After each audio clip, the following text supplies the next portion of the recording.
বঙ্গবন্ধু আন্তর্জাতিক সম্মেলন কেন্দ্রে চলছে ডিজিটাল ওয়ার্ল্ড 2015 এর সমাপনী অনুষ্ঠান। এই মুহূর্তে বক্তব্য রাখছেন প্রধানমন্ত্রীর তথ্য প্রযুক্তি বিষয়ক উপদেষ্টা সজীব ওয়াজেদ জয়।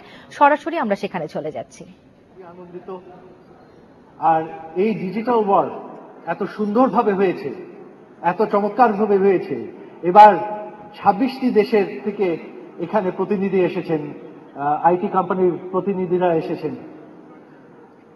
অন্যান্য দেশে যেমন প্রতি বছর বড় বড় আইটি এক্সপোজিশন এবং শো হয়, আমার আশা আছে যে আমাদের এই ডিজিটাল ওয়ার্ল্ডটাও এখন থেকে প্রতি বছর হবে এবং ভবিষ্যতে বিশ্বের সামনে একটি তাদের মতনই একটা প্রত্যেক বছর একটা ইম্পর্টেন্ট একটা ডিজিটাল এক্সপো হিসাবে দাঁড়াবে।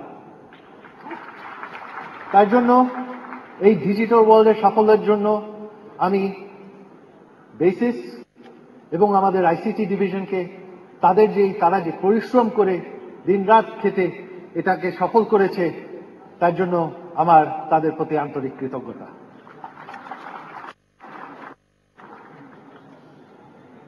আর শেষে আবারও বলতে চাই, এই বিপ্লব এমনি এমনি হয়নি। আমাদের দেশে আমাদের স্পেশালি আমাদের তরুণদের প্রতি আমি এই কথাটি বলতে চাই। অনেকেই একটি ধারা সবসময় শোনায় যে দেশ তো এমনি এমনি এগিয়ে যায়, ওরা কিছু করে না। তবে আমি আপনাদেরকে বলবো যে সেটা যদি হতো তাহলে আওয়ামী লীগ ক্ষমতায় ছিল না। অর্থ পাচারের সহায়তার অভিযোগ অস্বীকার করল এইচএসবিসি বাংলাদেশ। এ বিষয়ে তাদের কাছে কোনো তথ্য নেই বলে বাংলাদেশ ব্যাংকে জানিয়েছেন ব্যাংকটির কর্মকর্তারা। তবে দেশে অবস্থিত এইচএসবিসি